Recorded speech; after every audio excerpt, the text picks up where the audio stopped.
with me, so his wife made me leave.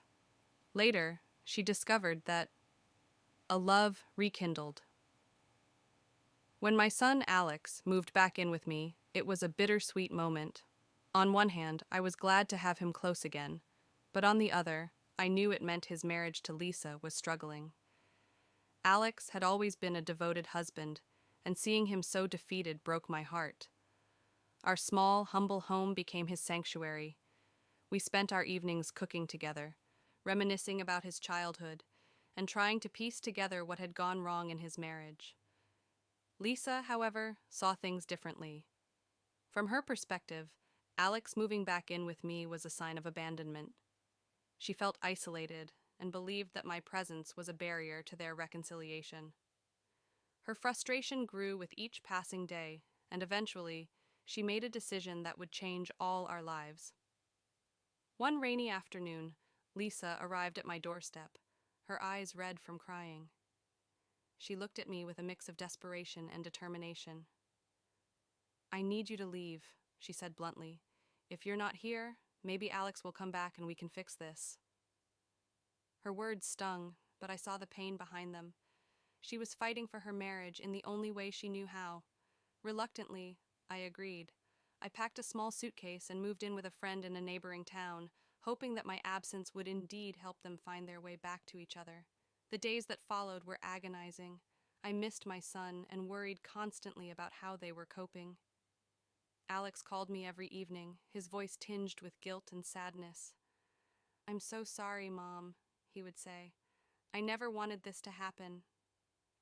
Meanwhile, Lisa was left to confront the reality of their situation. Without me around, the house felt emptier, and the silence was deafening. One evening, while searching for a photo album, she stumbled upon an old letter tucked away in Alex's drawer.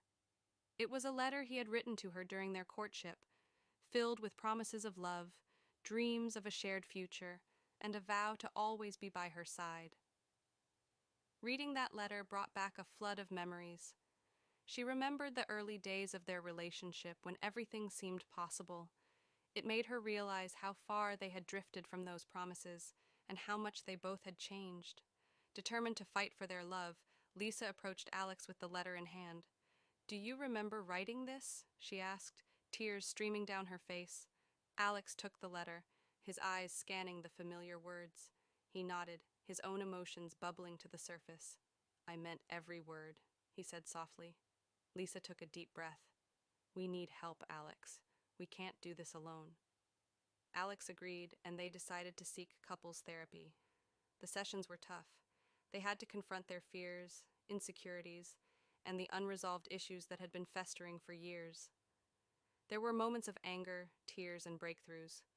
Slowly, they began to understand each other in ways they never had before. While they were in therapy, I tried to keep myself busy, though I longed to be with them. I missed the little things, the smell of Alex's favorite meals, the sound of his laughter, the warmth of our home. But I knew that giving them space was the best thing I could do. After several months, Lisa called me. Her voice was calm, but I could hear the underlying tension. "Can we meet?" she asked. We met at a small cafe in town. Lisa looked different, more composed, yet there was a vulnerability in her eyes. "I owe you an apology," she began. "I was wrong to ask you to leave. It wasn't fair to you or to Alex. We both needed to face our problems without blaming others."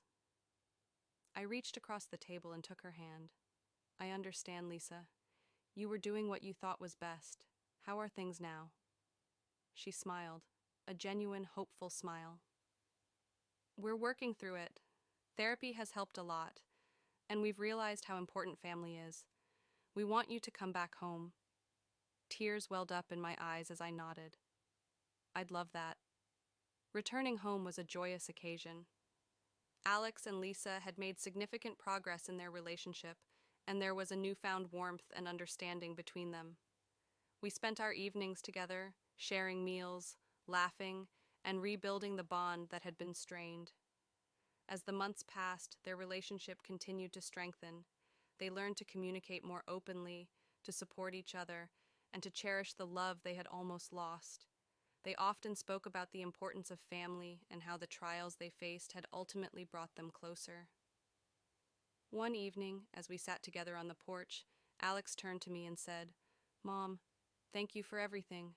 Your sacrifice gave us the space we needed to heal." I smiled, my heart full. "I'm just glad to see you both happy and together. That's all that matters." Lisa nodded, her eyes glistening with tears. "We're a family, and families stick together no matter what." And so, our family, once torn apart by misunderstanding and pain, was rebuilt stronger than ever. We had faced our demons, made sacrifices, and learned valuable lessons about love, forgiveness, and the importance of family. Our journey wasn't easy, but it brought us closer together and taught us to appreciate the precious bonds that hold us together. When Alex's troubled marriage leads him back to his mother's home, tensions rise and hearts break. Lisa, feeling abandoned, demands Alex's mother leave, hoping to reclaim her marriage. As Alex and Lisa grapple with their issues, a heartfelt letter from the past emerges, rekindling memories of their love and prompting them to seek help. Through therapy and introspection, they begin to heal, realizing the true value of family and the sacrifices made for love. As bonds are rebuilt and hearts mended, the family learns that sometimes letting go is the first step to coming back stronger than ever. Bound by Sacrifice is a poignant tale of love, forgiveness, and the unbreakable bonds that hold us together.